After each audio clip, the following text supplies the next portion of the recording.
selamat sore. Kita akan masuk ke sesi yang terakhir, yang harusnya sesi kedua, dengan Mas Daryl atau Bapak Daryl Wilson.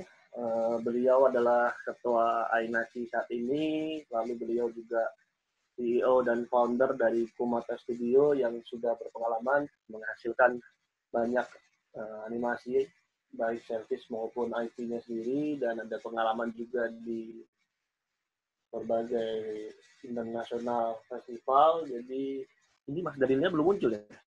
Udah. Halo. Oh sore. sudah. Oh ya. Waduh, ini semua belum cukur jenggot ya.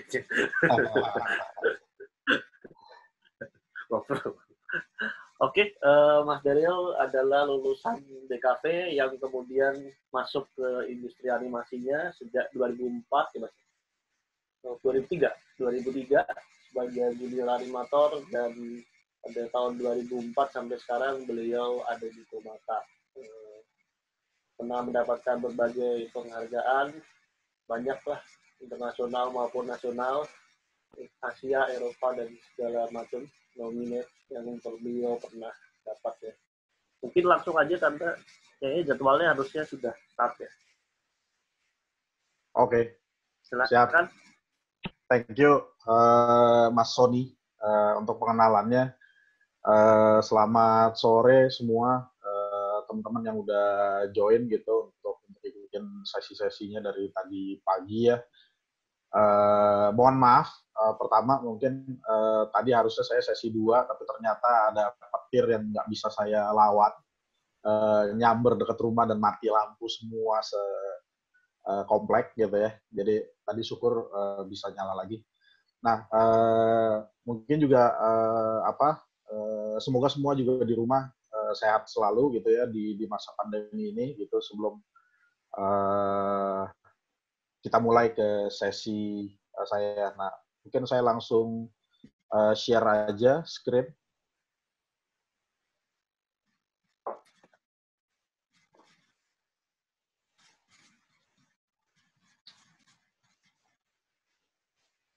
Oke, ya. Jadi pada sesi kedua sebenarnya atau malah mungkin ada keberuntungan juga saya menjadi sesi ketiga, karena tadi sebenarnya ada beberapa poin-poin, malah mungkin teman-teman udah bisa dapat gambaran tentang bagaimana sih menulis sebuah cerita dari yang Mas Chandra sudah sampaikan tadi gitu ya. Lalu sekarang kaitannya sebenarnya poin yang saya mau angkat itu banyak yang ditanya, gimana sih cerita seperti apa sih yang sebenarnya menjual gitu ya. Nah, dan ini saya mau kaitin spesifik dengan apa yang nanti teman-teman berpotensi untuk bisa hadapi di Asia Animation Summit. Jadi maksudnya yang saya paparin saat ini bisa saja itu bisa diterapkan untuk penggarapan cerita yang sedang teman-teman lagi pikirin atau yang lain, tapi juga lebih ke arah gimana sih mempersiapkan yang sekarang. Mungkin teman-teman ada yang sudah tertarik untuk mau masukin project ke Asia Animation Summit, dan ini mungkin bisa membantu untuk lebih mengarahkan lagi. Tentunya kalau tadi dari struktur cerita, terus pembangunan karakter, tadi Mas Chandra udah cukup detail untuk menjelaskan, sehingga saya nggak membahas lagi di situ lebih banyak, tapi saya mungkin pengen berceritanya juga nanti ngangkat adalah dari pengalaman saya sendiri ikut di beberapa international pitching juga gitu, dari IP yang memang di develop di Kumata Studio, di studionya saya, dan kita pengen jual keluar gitu. Dan saya yakin teman-teman semua di sini mimpinya pun sama, gimana caranya cerita kita itu bisa dibeli oleh atau ditayangkan di luar Indonesia gitu ya, bisa menyebar ke global. Nah, sebelum masuk ke sini juga, saya mungkin juga ingin menyambung juga atau memberikan wawasan juga ke teman-teman, kenapa sih kita mengadakan 7 sesi padat ini gitu ya, dari hari ini sampai nanti hari Jumat, ada 7 materi yang sangat padat sebenarnya kalau diikuti, tapi tujuannya adalah dari Ainaki sendiri melihat dan merasa hasil dari evaluasi 3 tahun AAS yang sudah diikuti oleh para delegasi dari Indonesia itu, yang sudah diseleksi proyek-proyeknya sangat potensial. Tapi kita juga ngelihat dari jumlah proyek yang masuk, sekitar biasanya tuh rata-rata sekitar 80 sampai 100 proyek yang masuk setiap Kemenparekraf. Kalau dulu Bekraf membuka open submission, itu ada sekitar 80 sampai 100 proyek yang masuk ke mereka. Lalu kita kurasi dan ternyata 85% itu kualitas proyeknya itu bisa dibilang oleh konsultannya itu tidak layak. Jadi maksudnya bukan kepilih yang terbaik, memang sangat mencuat sekali, sangat jauh sekali dengan proyek-proyek lain yang memang nggak kepilih, karena memang secara kualitas juga tidak bisa bersaing dengan yang delegasi yang terpilih. Nah, ini berarti kita ngelihat, oh ternyata ada gap yang sangat jauh,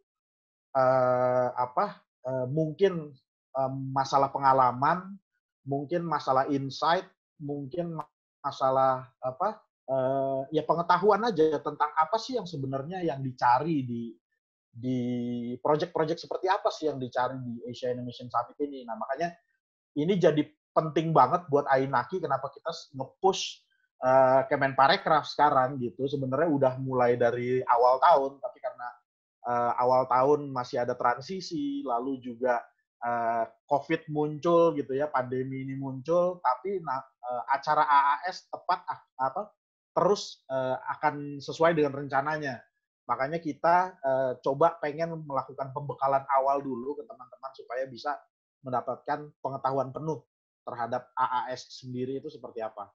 Nah, mungkin itu sekilas tentang AAS-nya sendiri dan kenapa ini berjalan gitu ya, sangat padat. Tadi sudah diperkenalkan oleh Sony, mungkin saya coba ulangi singkat saja bahwa nama saya Daryl Wilson. Saat ini saya sebagai ketua Ainaki dari 2019 bersama Mas Sony juga, Kang Irfan juga, Mas Chandra, Pak Daniel, dan lain-lain. Dan kita pun sangat terbuka sekali untuk ngajak teman-teman yang belum join mungkin di sini untuk bergabung bersama kami, ya mikirin bersama lah gimana mengembangkan industri animasi Indonesia ke depannya supaya lebih bisa terakselerasi. Nah, kurang lebih itu. Saya 15 tahun, saya ngurus studio ya, lulus kuliah, saya bikin studio bareng teman-teman saya, sampai sekarang, itu masih berjalan. Studionya namanya Kumata Studio, kita studio di Bandung. Basically sebenarnya kita studio service, yang spesialisasinya di 2D. Nah, di dalam Kumata Studio sendiri sebenarnya kita mengembangkan IP-IP-nya kita. Jadi ada Millstone and Boon. Kalau bisa dilihat ini adalah proyek yang waktu itu terpilih waktu tahun 2000 AAS tahun 2018 yang di Seoul. Itu kepilih, saya sendiri mengikuti proses mentoring bersama konsultan yang dari Australia, Tim Brook. Dan nanti mungkin saya akan cerita lebih detail tentang Millstone and Boon ini seperti apa nih perubahan-perubahannya. Lalu juga kita ada Galileo Lei ini untuk preschool, terus ada Bigu Badi, lalu ada TED Spark yang kita sedang kembangkan juga di internal kami. Tapi basically sebenarnya kita hampir sebagian besar apa yang kita kerjain itu service, ruang lingkup jasa. Cuma kita dapat kesempatan beberapa kali memang menggarap ngedevelop sebuah IP untuk dipersiapkan untuk menjadi sebuah produk. Nah, IP itu ada yang dari existing, misalnya contoh si Juki the Movie itu existing IP dari Fasa Meong, dari komik, lalu dihidupkan menjadi film layar lebar. Nah, di situ PR kami adalah ngedevelop gimana nih stylenya Juki kalau diterapkan ke layar lebar, terus kita desain dunianya juga, karakter-karakter baru yang muncul di ceritanya, dan lain-lain. Lalu J-Town, ini juga serial untuk Net TV yang kita develop dari nol. Kita hanya terima brief Net TV pengen bikin sitcom keluarga yang mengangkat keluarga desa yang kaya raya yang tiba-tiba jatuh miskin tapi harus pindah ke kota. Kira-kira seperti itu premisnya. Dan kita mau ngangkat gimana mereka bisa beradaptasi dengan culture shock yang mereka terima gitu, yang biasanya santai-santai di desa kaya raya tiba-tiba masuk ke kota dengan situasi yang miskin mengenaskan.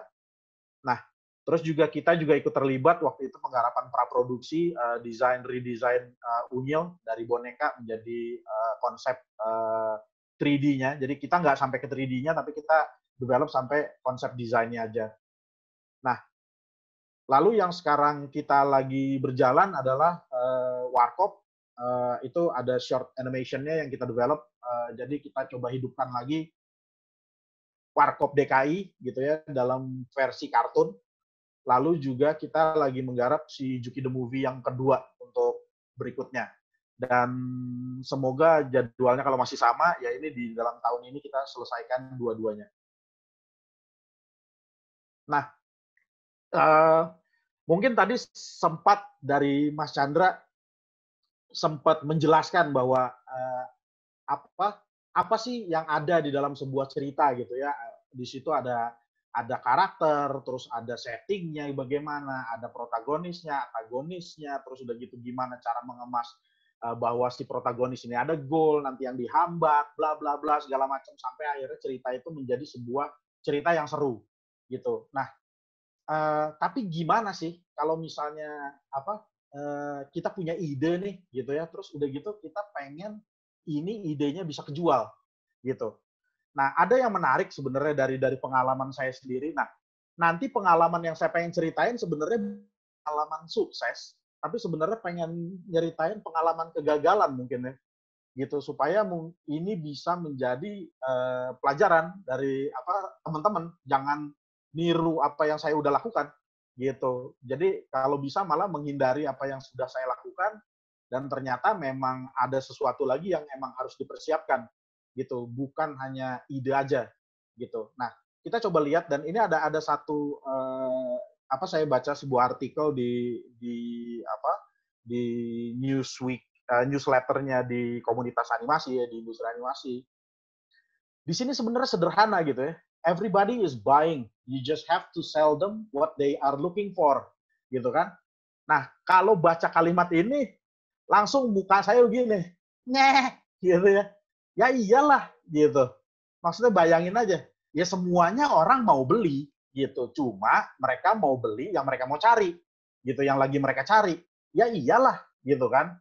Nah, berarti kan kalau misalnya kita balik lagi ke atas, poin atas, story yang menjual itu seperti apa sih? Ya tadi Mas Chandra udah sempat singgung juga bahwa harus base dari demand-nya market. Gitu loh. Apa sih yang mereka cari? Gitu. Percuma kalau misalnya kita datang gitu ya, di mana semuanya itu mau membeli, tapi ternyata barang dagangan kita itu bukan yang mereka cari. Ya percuma, nggak ada yang mau beli barang dagangan kita. Meskipun mereka mindset-nya semua pengen membeli. Gitu loh. Nah, ini sebenarnya ngegelitik kalimat ini gitu. Makanya saya langsung kepikiran, wah ini muka saya nih begitu baca itu tuh iya sih, bener juga gitu kan. Lalu berarti pertanyaannya sekarang adalah siapa nih yang akan hadir nanti di Asia Animation Summit gitu. Nah, karena sebenarnya yang harus teman-teman perhatikan juga, tadi Mas Chandra sempat singgung, oke, dalam membuat cerita kita harus tahu dulu siapa penontonnya kita. Nah, tapi di dalam event pitching, itu kita ada penonton lain yang sebenarnya bukan penonton aslinya dari produk kita, yaitu adalah calon pembelinya kita atau calon partnernya kita nanti mungkin di waktu produksi. Nah, ini yang harus kita coba perhatikan juga. Karena ketika kita hanya fokus kepada penonton anak-anaknya yang kita mau incer, bisa jadi ketika kita bercerita tentang cerita yang mau kita angkat, ide yang mau kita angkat, ternyata nggak connect sama sekali dengan orang-orang yang kita ajak bicara. Mereka eksekutif-eksekutif yang mungkin udah bosen kali ngedengerin pitching dari semua creator-creator yang dia udah temuin gitu. Nah, gimana caranya kita bisa masuk ke kepalanya mereka supaya mereka berhenti sejenak dan mendengarkan idenya kita? Itu caranya bagaimana?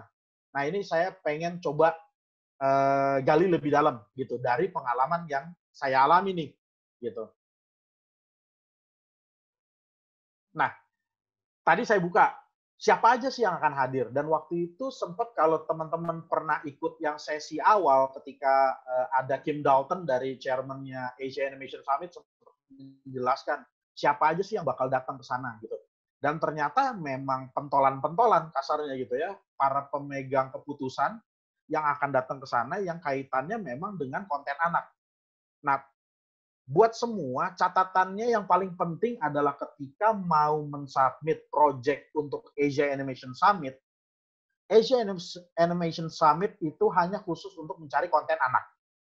Jadi umurnya adalah mulai dari 0 sampai 15 tahun. Tadi saya sempat ngelihat ada yang ngebahas gimana kalau misalnya pengen ngebahas soal sexuality atau pendidikan seks dan lain-lain segala macam. Nah, itu harus diperhatikan. Balik lagi itu harus dipikir ulang apakah dari segi pengemasan atau memang itu appropriate atau enggak. Dan apakah itu sesuatu yang dicari di antara mereka semua atau enggak gitu. Karena jangan-jangan kalian sudah tahu dari awal bahwa ide kalian tuh nggak akan masuk ke manapun gitu. Nah, kalau misalnya kayak begitu berarti ya buat saya simpel aja. Oh, berarti acara AAS memang nggak cocok dengan ide yang sedang digarap sama teman-teman yang sedang mengembangkan ide itu gitu. Bukan berarti ide itu nggak bisa dieksekusi, bisa, tapi mungkin platformnya bukan lewat Asia Animation Summit gitu. Nah, di sini ada Walt Disney. Dan kalau teman-teman coba dalami, coba riset konten-konten apa yang ada di Disney, Disney pun terbagi. Di situ ada Disney Channel, ada Disney XD, ada Disney Junior. Yang masing-masing punya ciri khasnya masing-masing, punya keinginannya masing-masing dalam mencari konten. Jadi kalau teman-teman pengen membuat ide untuk mau nawarin ke Disney, harus tahu juga Disney mana nih yang saya mau incer. Disney Junior kah? Disney XD kah? Atau Disney Walt Disney Disney Channel gitu. Dan sama halnya dengan misalnya Nickelodeon atau misalnya dengan Netflix atau dengan CBeebies gitu. Atau misalnya kita bicara dengan platform OTT, misalnya dengan Netflix mungkin. Atau mungkin juga kita ketemu salah satu perusahaan-perusahaan yang memang mau invest, mau co-production. Seperti kayak Cyber Group Studio, ada E1 Entertainment, ada Cake, ada Nelvana, ada Chorus, dan lain-lain. Nah, ini teman-teman harus pelajarin. Ini sih mau nggak mau. Maksudnya, harus lakukan risetnya kalian. Gitu. Saya nggak akan paparin satu persatu, gitu ya.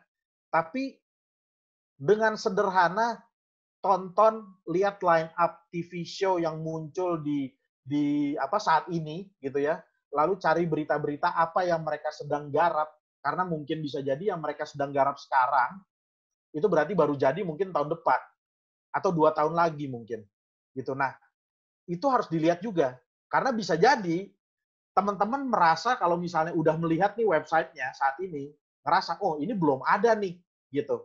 Nah, pertanyaannya, ide kalian itu akan dibuat mirip dengan apa yang mereka sudah punya atau bisa memperkaya katalognya mereka. Nah, ini yang selalu akan jadi pertanyaannya mereka juga gitu. Dan ini terjadi di saya gitu. Nanti saya akan cerita lebih detail. Nah, terus di sini Pak Daniel sempat nyebut juga tadi ada Apple TV. Apple TV itu juga nanti ada salah satu kemungkinan akan hadir juga di sana. Terus ada CG, terus juga ada SK Broadband itu dari Korea, dari South Korea, perusahaan yang biasanya juga mau co-production juga gitu. Nah, harus tahu kira-kira tipe-tipe konten seperti apa sih yang mereka cari dan mereka mau invest. Tentunya harus dilihat masing-masing itu punya nilai atau kayak punya apa ya, selain demand ada requirement gitu, ada tuntutan spesifikasi konten. Tapi simpelnya gini, kalau misalnya kita nonton Disney XD itu cowok banget gitu. Nah, sementara kalau misalnya kita nonton Disney Junior udah jelas junior. Oh, itu preschool gitu. Dan biasanya itu naruhnya bisa sampai dari lower sampai upper preschool di situ. Agak mix di situ. Terus kalau Disney Channel di situ banyak banget misalnya ngangkat-ngangkat dari heritage-nya dia. Apakah misalnya heritage itu berarti IP yang memang sudah existing di remake. Di remake mungkin dengan bikin kayak side story-nya atau versi misalnya kayak kalau misalnya Disney Junior nih, ada Jack and the Neverland Pirate, itu adalah spin-off-nya dari Peter Pan, gitu kan. Lalu misalnya ada My Friend Tiger and Pooh, misalnya di Disney Junior juga, itu juga plesetannya dari Winnie the Pooh, gitu. Nah, dan banyak lagi. Kalau di Disney XD itu biasanya action, boy, hero gitu ya. Terus udah gitu kalau misalnya kita balik misalnya, oke sekarang kita pengen ngincernya Nickelodeon. Nickelodeon tuh kayak apa sih? Oh ternyata ada kata kunci yang mereka cari gitu. Mereka cari utamanya adalah dunianya harus dunia anak-anak gitu dan harus sesuatu yang engaging by heart. Terus udah gitu juga harus bisa bikin ketawa sampai ketawa sakit perut katanya, gitu ya, sampai bisa cekakakan gitu. Nah itu yang konten yang mereka cari gitu. Lalu ada Cartoon Network. Nah, kalau dilihat range-nya lagi, Cartoon Network itu lebih eksploratif lagi dari ide-idenya. Gitu. Jadi nyarinya yang lebih out of the box, terus udah gitu juga sama cekakakan juga yang dicari. Dari segi eksekusi juga dia bisa lebih berwarna, ada kayak mix media antara kayak misalnya Gumball misalnya kita lihat di situ ada 2D-nya, ada 3D-nya, ada stop motion-nya, itu bisa di-mix gitu ya. Mereka mencari sesuatu yang bisa explore apa ya, dunia gila imajinasinya. Nah, itu yang mereka cari di situ. Jadi kita harus tahu spesifik kemana sih kita mau jualan gitu. Dan mereka nyarinya apa sih.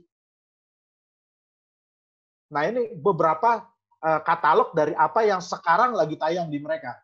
Nah, kita bisa lihat di sini Disney. Dia menghidupkan kembali ada DuckTales. Zaman saya kecil saya sering ya selalu nonton DuckTales gitu ya dan dihidupkan kembali di sini untuk generasi yang mudanya gitu diperkenalkan kembali supaya tetap hidup terus. Terus juga ada Elena, terus ada Tangled dibikin series, ada Big Hero 6 dibikin series juga dan dia hidupin. Ini heritage dan dia emang base dari princess banyaknya. Karakter-karakter kalau Disney itu memang role perempuan itu lebih dominan di cerita-cerita mereka.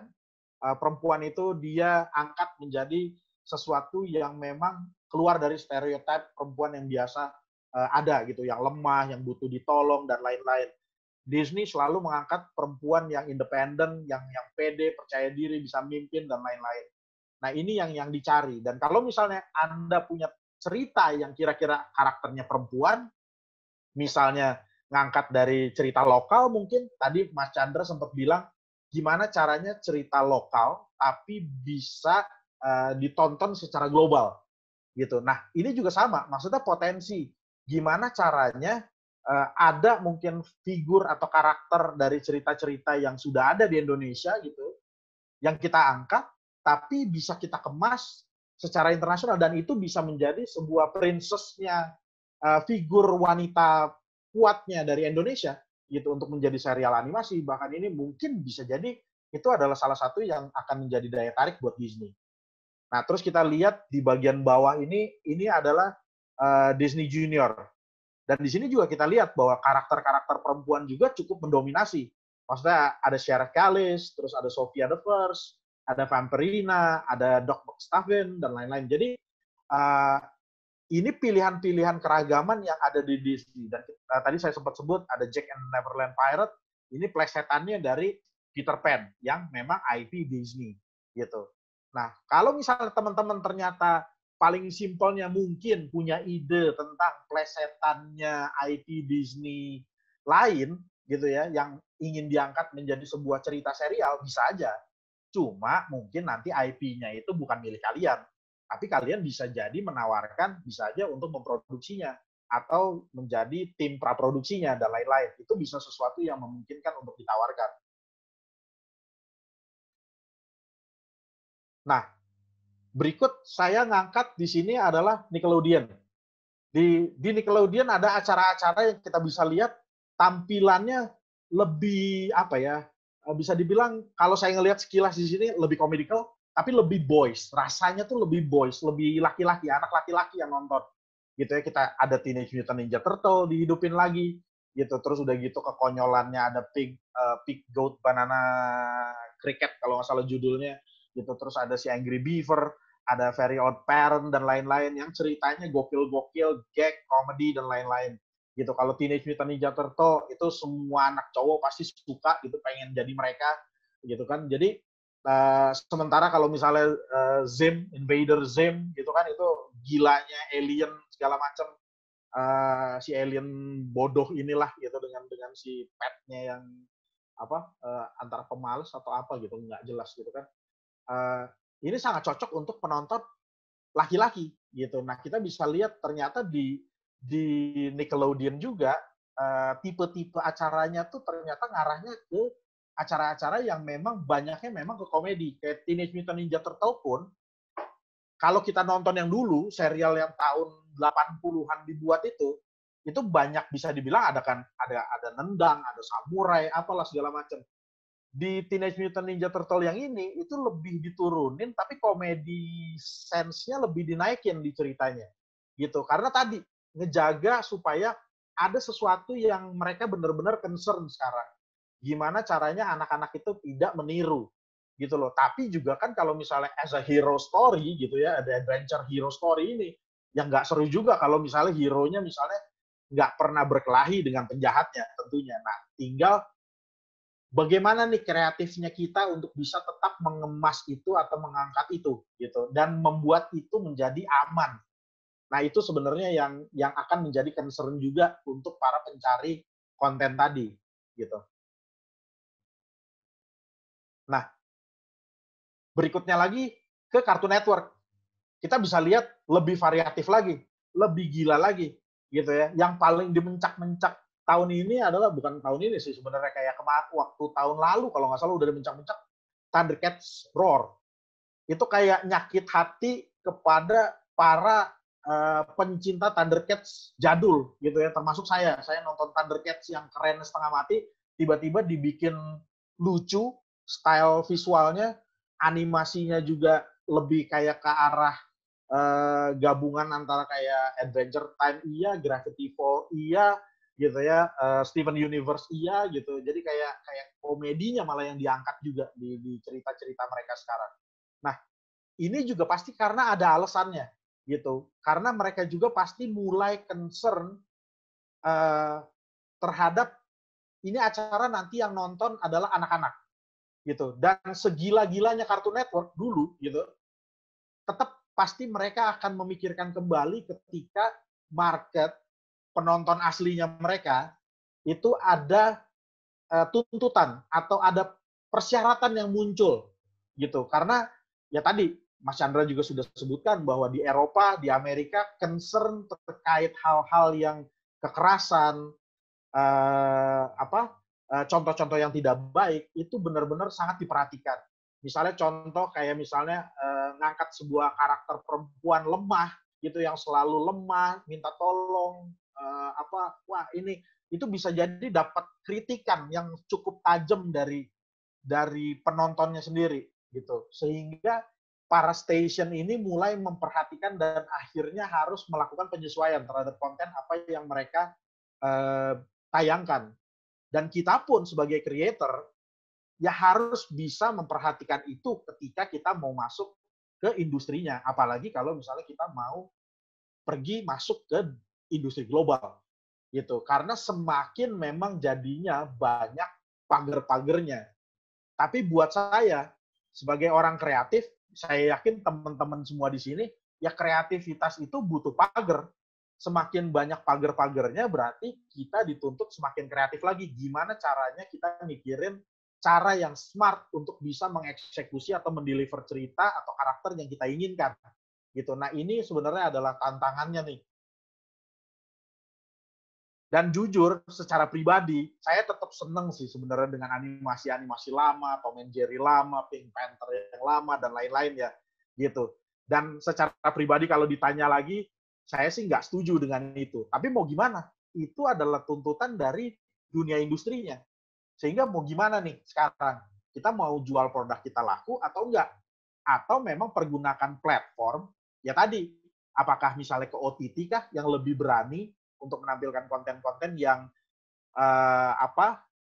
bisa jadi mungkin lebih leluasa atau memang platform lain yang lebih bebas, misalnya apakah entah YouTube kah atau video sharing platform lainnya gitu. YouTube pun sekarang sudah mulai memperketat karena sudah mulai ada batasan-batasan atau protes dari orang tuanya terhadap konten-konten hiburan anak yang ada di YouTube. Sehingga sekarang udah ada YouTube Kids dan lain-lain. Dan ini pun nanti akan selalu terus mengalami pengembangan ya gitu. Nah,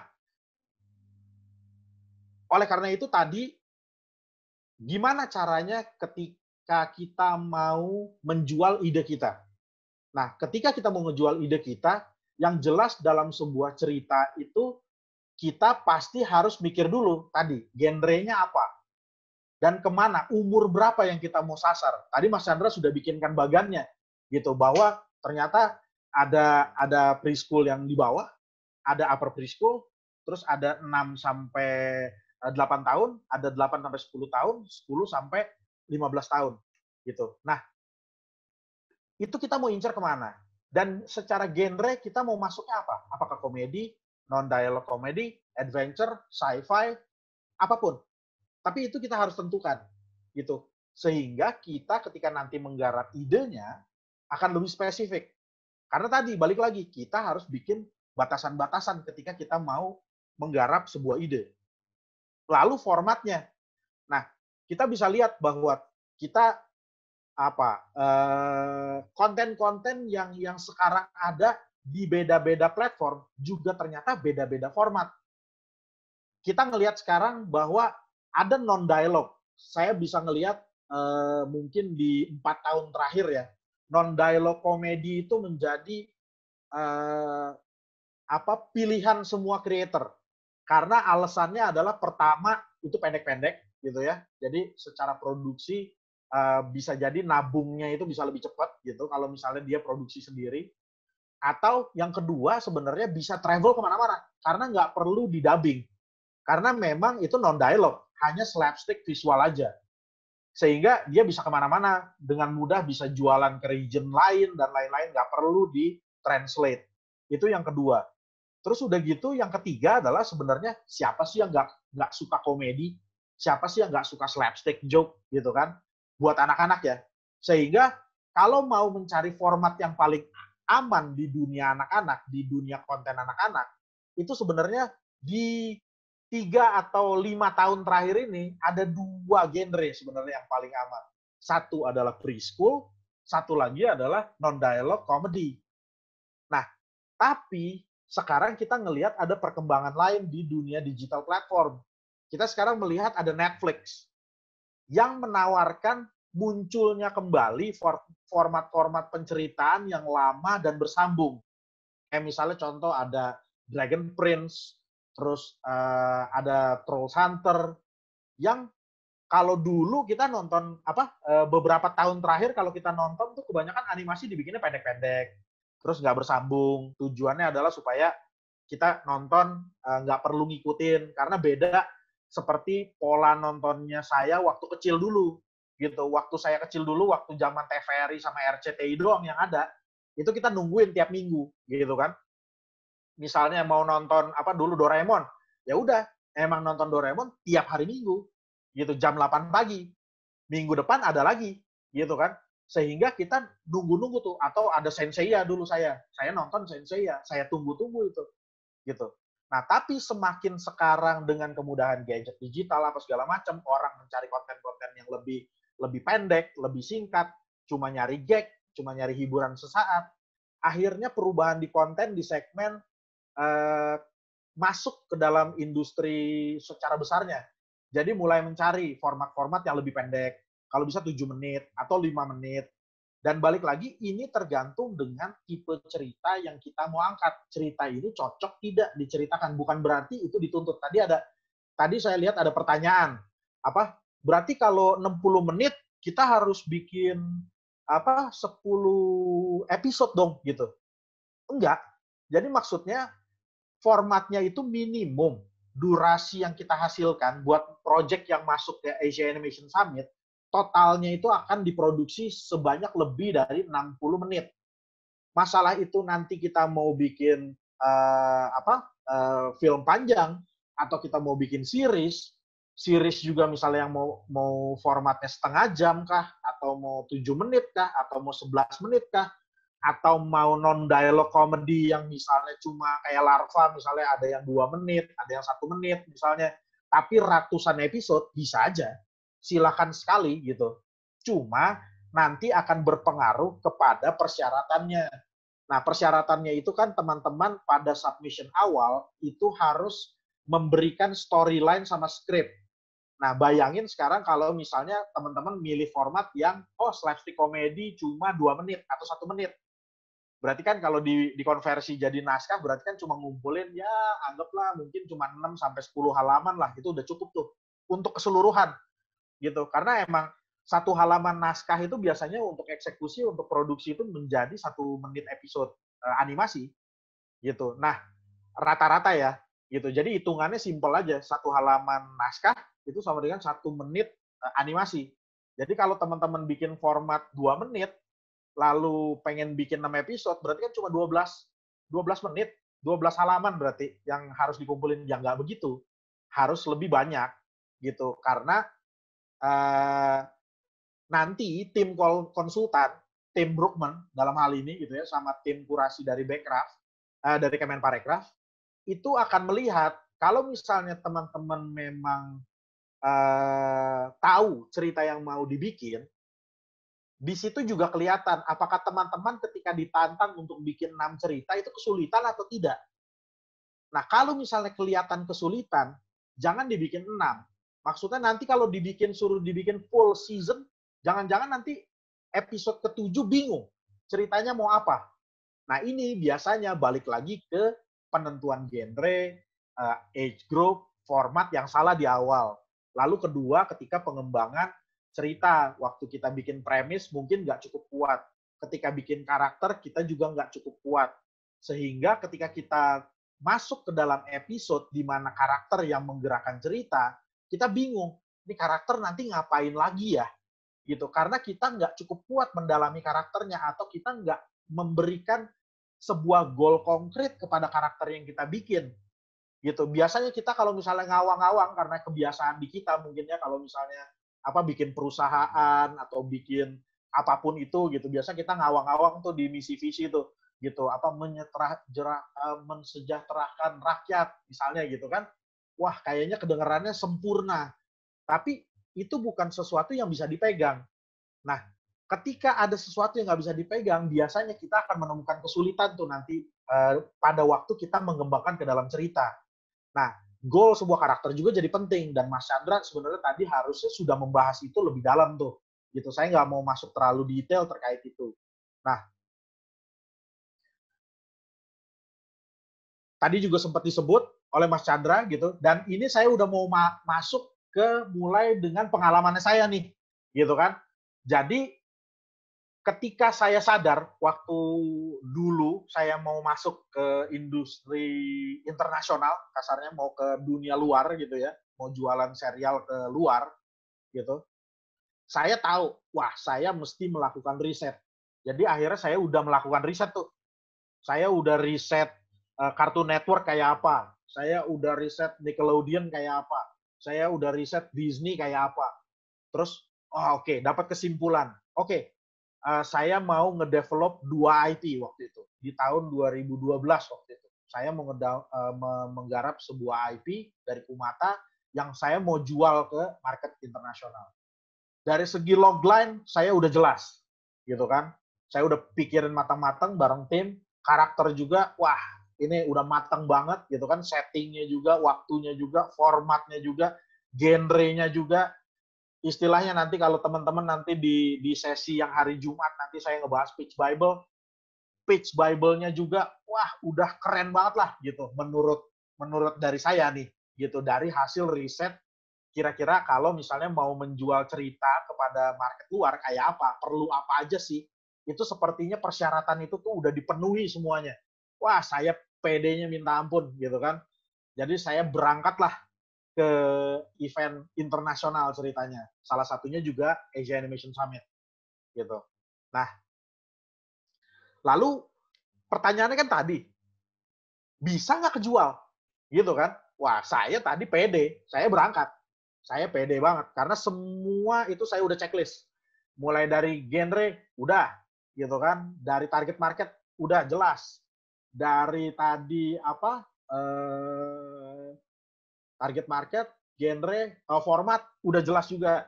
Bahkan sampai budgeting udah jelas juga. Berapa lama produksinya udah jelas juga. Biayanya berapa udah jelas juga. Wah, pokoknya lengkap deh. Nah, berarti kan tinggal ini harus ketemu orang yang tepat yang saya sudah incer-incer nih, gitu kan. Inceran waktu itu saya adalah Cartoon Network sama Nickelodeon. Yang preschool saya mau ngincer Disney Junior. Akhirnya saya masuk nih, gitu. Ini adalah foto ketika saya dan head writer saya itu presentasi di Asia Animation Summit untuk project Millie Stone and Boone. Nah, waktu itu project ini dibongkar ulang sama tim. Jadi waktu tahun 2018 projectnya saya kepilih, jadi saya ikut proses mentoring bersama konsultan yang dari Australia itu, Tim Brook. Nah, di situ saya membawa project yang sebenarnya project lama di Kumata. Judulnya Miles and Stone sebelumnya. Dan karakternya itu dua sahabat pengantar barang di hutan tropis. Gitu, yang dua-duanya itu bego lah kasarnya gitu dan bisa nemuin pengalaman yang di luar kepala lah ininya, situasi-situasinya. Nah, ketika presentasi ke tim waktu mentoring pertama, dia bilang, kok nggak ada karakter perempuannya ya? Waduh, gitu kan. Gawat nih, gitu. Karena dia bilang, apalagi yang saya mau incer adalah ini targetnya untuk Millie Stone and Boone itu 6 sampai 10 tahun. Di mana di sini komedi gitu. Jadi kalau tipenya adalah kayak SpongeBob, kayak Gumball dan lain-lain. Di mana cerita itu penting, karakter itu penting, lalu juga secara gag juga itu harus padat gitu. Ini memang konten paling susah, genre paling susah, target market paling susah untuk bisa bikin konten. Dan kenapa kita mau berani bikin ini? Karena ini yang paling susah, berarti belajarnya bisa dipaksa lebih cepat. Makanya kita beraniin untuk bikin konten untuk genre itu waktu itu. Nah, akhirnya dibongkar tuh.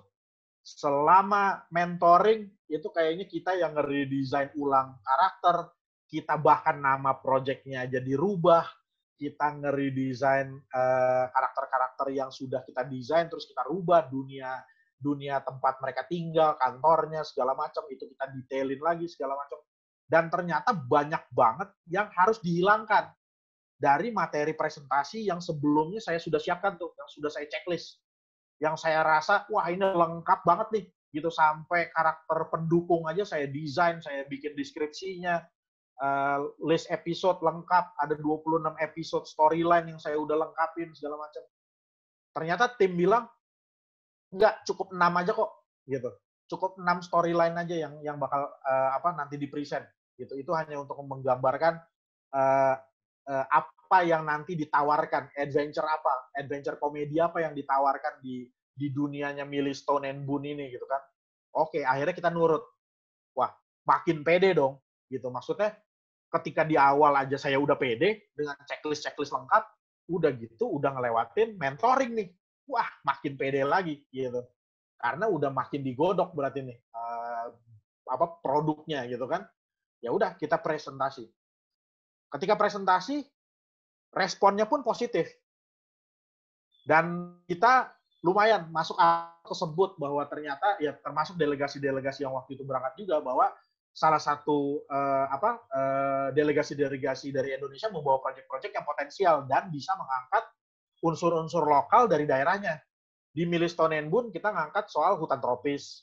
Tapi kita nggak menyebut bahwa mereka harus menjaga hutan dan lain-lain, tapi mereka tinggal di sebuah hutan tropis. Dan kita perkenalkan ada strata community di masyarakat yang tempat mereka tinggal, gitu. Seperti layaknya hutan tropis. Di situ ada 5 lapisan, gitu. Yang kita breakdown menjadi itu jadi hierarki masyarakat di sana, gitu. Nah itu juga kita tampilkan. Kayak hobinya, misalnya kalau Doraemon suka dorayaki, karakter kita sukanya sate. Itu juga kita tampilkan di situ, kita angkat, gitu ya. Nah, unsur-unsur lokal kita coba angkat dengan style juga yang kita coba angkat dengan pendekatan side view kayak wayang, bahwa Indonesia dengan wayang, tapi kita nggak bilang bahwa oh ini kita terinspirasi dari wayang. Enggak, itu orang kalau nanya aja alasan kenapa sih kok matanya dua-duanya selalu di samping terus gitu ya.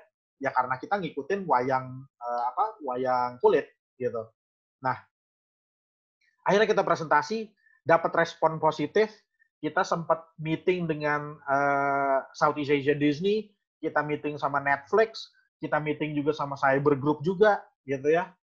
Dan di situ baru kerasa bahwa, sepertinya ada masalah nih, gitu ya. Ternyata idenya semua mereka bilang idenya bagus. Masalah itu mereka basa-basi, gitu. Tapi kalau saya pribadi menilai apa yang mereka coba sampaikan, sebenarnya nggak basa-basi, gitu. Tapi ternyata ada yang ketinggalan, gitu. Ada sesuatu yang ternyata kita lupa. Dan saya pengen coba angkat ini supaya teman-teman mungkin bisa lebih awal mempersiapkan ini nantinya, gitu. Nah, oke, berhenti dulu di AS nih. Apa sih yang saya lupa gitu ya? Yang saya sadarin itu apa sih ternyata gitu. Dan saya yakin mungkin kalau di sini yang udah punya pengalaman-pengalaman dengan ketemu orang-orang buyer-buyer juga mungkin udah sadar kira-kira apa. Tapi ini juga saya pengen paparin buat teman-teman yang belum pernah sama sekali datang ke event pitching seperti ini dan ketemu sama orang-orang pentolan-pentolan ini. Nah, akhirnya apa ya? Gitu kan, oh kayaknya ini nih feeling gitu. Bukan feeling sih, sebenarnya itu notes udah saya catat. Oh ternyata ini lupa nih, gitu. Tapi bener nggak sih? Coba lagi deh.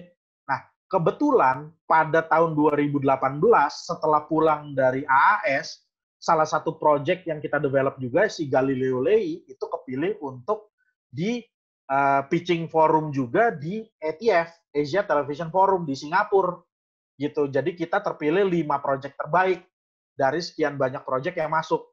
Jadi kita diminta 5 finalis itu presentasi untuk ditentukan siapa pemenangnya, gitu. Nah, kita datang. Jadi saya datang ke sana dan juri-jurinya adalah juri-juri kawakan juga, bukan orang abal-abal kasarnya gitu ya.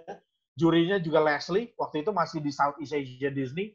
Dia dulu akuisisi yang memang megang akuisisi di Disney waktu itu. Sekarang udah tidak di Disney. Terus juga ada dari Green Gold Animation, ini studio animasi di India yang cukup besar juga.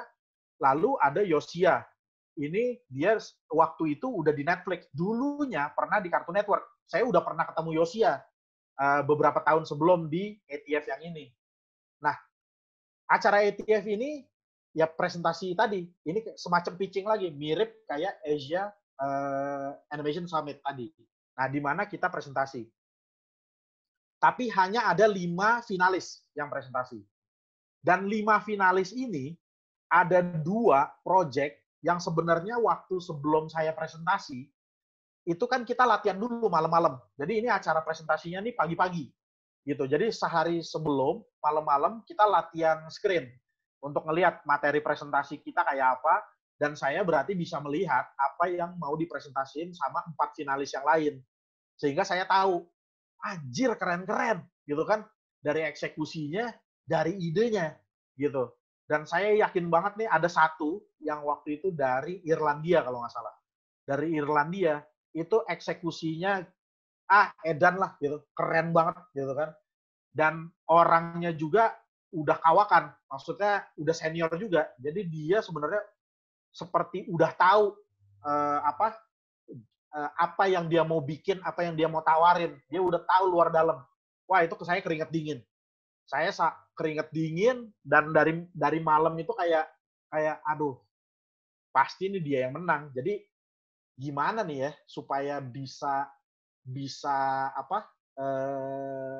bersaing lah minimal dengan dia gitu ketika nanti di presentasi gitu, karena materi presentasi saya nggak sewah apa yang dia udah siapin waktu itu gitu, dari segi teasernya, kualitas teasernya dan lain-lain, dari segi page per page desainnya segala macam gitu ya, itu dia luar biasa gitu. Nah, saya nggak melihat yang 3 lain karena saya melihat dia nih saingan utamanya saya.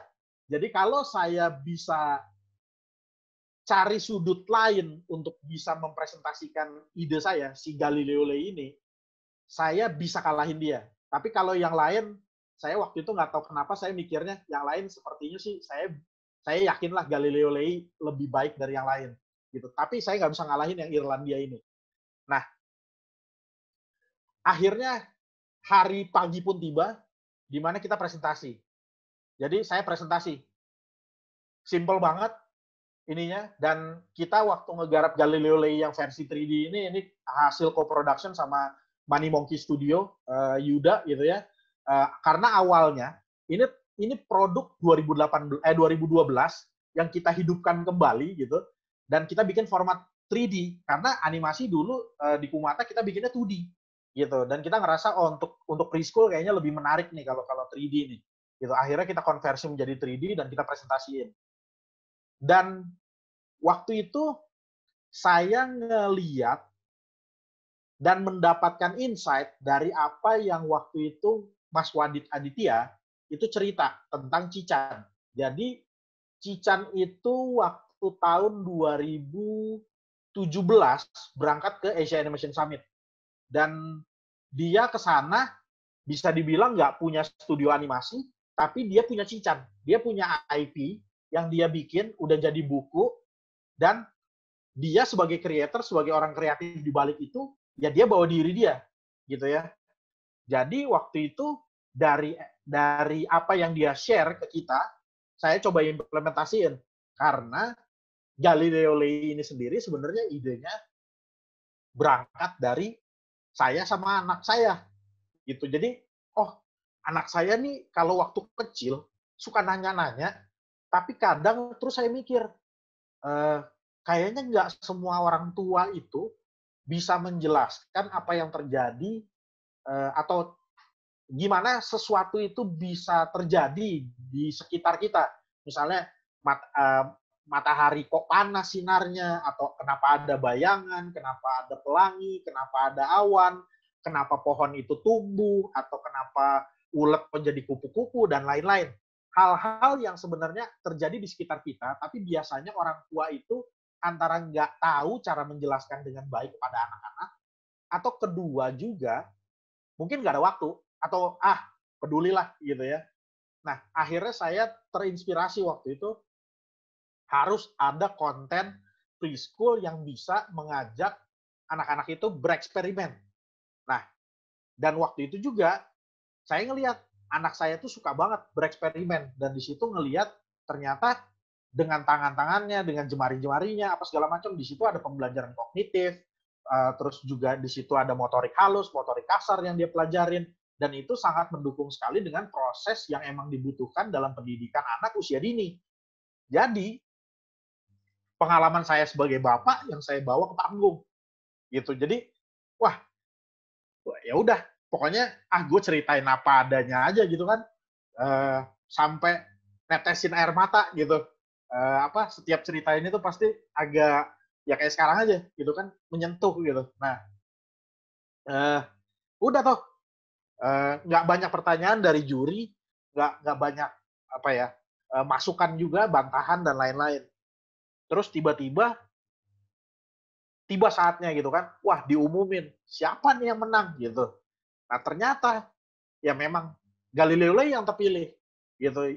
Dia kepilih jadi yang menang, padahal kita cuma bawa animasi pendek banget. Waktu itu kita sempat ngejar produksi itu cuma seminggu kalau nggak salah sama Yuda gitu ya, sama Money Monkey.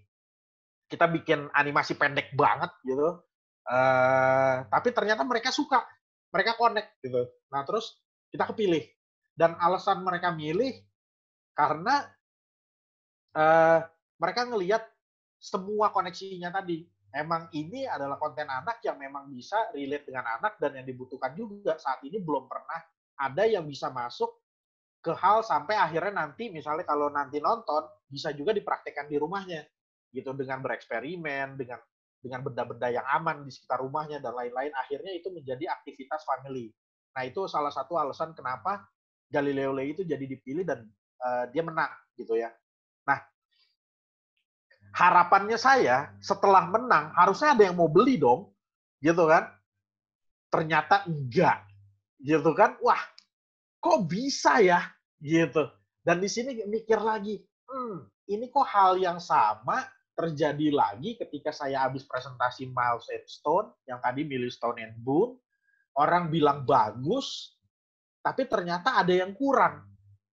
Galileo Lei juga ternyata sama.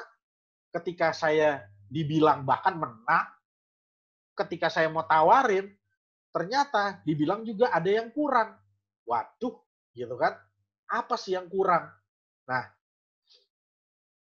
ternyata di sini saya ngasih catatan, ide bagus itu ternyata tidak memiliki nilai di industri konten ini. Kasar banget kan? Ini kalimat yang kasar banget sebenarnya buat orang kreatif ini, kayaknya ini sangat menghujat hati gitu ya, sangat nusuk gitu, menohok gitu. Ide bagus tidak memiliki nilai. Muka saya sama, begini lagi kayak yang tadi di awal, gitu kan? Nah, gitu kan? Nah, kok bisa gitu? Ide kok nggak punya nilai gitu. Nah, ternyata sadar bahwa ide bagus itu tidak memiliki nilai tanpa adanya jaminan. Nah, ketika saya sadar ini, ketika saya ngobrol dengan Netflix tentang project yang milih Stone and Boone, dia bilang, oh gue tertarik, tapi ada tapinya. Terus Galileo Lei juga sama. Ada saya ketemu sama ada yang mau co-production, terus dia bilang, oh saya tertarik, tapi ada tapinya lagi, gitu kan? Nah tapi-tapinya ini ternyata saya catat sama. Jatuh-jatuhnya apa sih jaminannya, gitu ya? Ternyata mereka nanya, oke, ide lo bagus, sekarang lo punya financial structure nggak sih gimana caranya ngedanain ide lo ini untuk menjadi real? Oh, nggak ada di Milestone and Boone. Karena Milestone and Boone juga ini project yang memang belum ada pendananya. Kami studio juga sebenarnya mencari pendana. Siapa yang mau mendanai produksinya gitu. Kalau kita untuk produksinya bisa, tapi harus ada pendananya. Oh, memang di Indonesia nggak ada pendananya? Belum ada sih. Oke, coret ya. Finansial coret. Kedua yang dia cari, oke, nanti kira-kira sutradaranya siapa? Atau pengisi suaranya siapa? Atau head writer-nya siapa? Itu yang dicari. Saya bilang, semuanya sih tim dari Indonesia ya, di tim internal kami. Oh, berarti nggak ada nama yang sudah punya credit title apa CV yang pernah bekerja misalnya dengan Cartoon Network, dengan Nickelodeon, apapun itu. Nggak ada. Oh, gitu ya. Atau misalnya screenplay.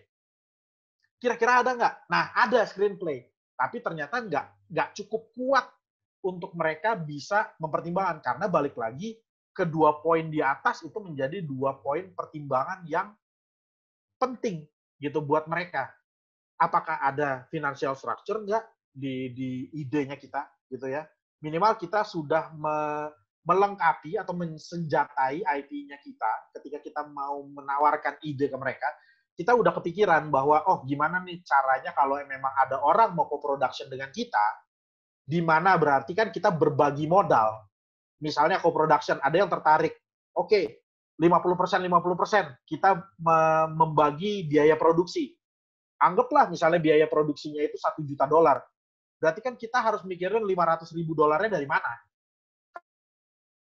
Itu siapa? Dari mana? Nah, bisa nggak kita dapatkan itu? Gitu. Karena di sisinya mereka, seperti yang sesi awal dijelaskan, di sisi mereka itu kadang negaranya menyediakan ada tax rebate di mana mereka nanti ada penggantian nilai pajak atau ada subsidi atau ada dana hibah atau apapun, ada insentif-insentif dari negaranya mereka terkait apa yang mereka lagi garap. Nah, sementara di Indonesia kok sepertinya nggak ada ya, gitu ya, sehingga kita bisa membawa sebuah atau membantu kita di skema pendanaan terhadap cost production yang terbebani di kita gitu. Nah, itu harus dipikirin ternyata. Dan showrunner juga sama. Oh, kalau misalnya bayangin, kalau misalnya saya mesti nge-hire seorang sutradara dari Los Angeles atau dari Hollywood untuk bisa mau terlibat, berarti saya bayar. Itu mahalnya bukan main. Harga penulis naskah buat konten preschool 7 menit itu biasanya bisa $10.000. Jadi bayangin, masa harus nge-spend sekitar 100 juta aja untuk skrip? Bukan aja sih, karena ketika mereka yang nulis, mereka udah tahu cara nulisnya bagaimana, struktur ceritanya bagaimana, pendalaman karakternya bagaimana, cara berkomunikasi dengan penonton bagaimana. Memang sih uang yang akan kita spend akan berbalik. Tapi apakah kita punya modal tidak untuk membiayai dana itu dulu ke mereka? Berarti kan salah satu caranya adalah kita mencari kesempatan untuk co-production.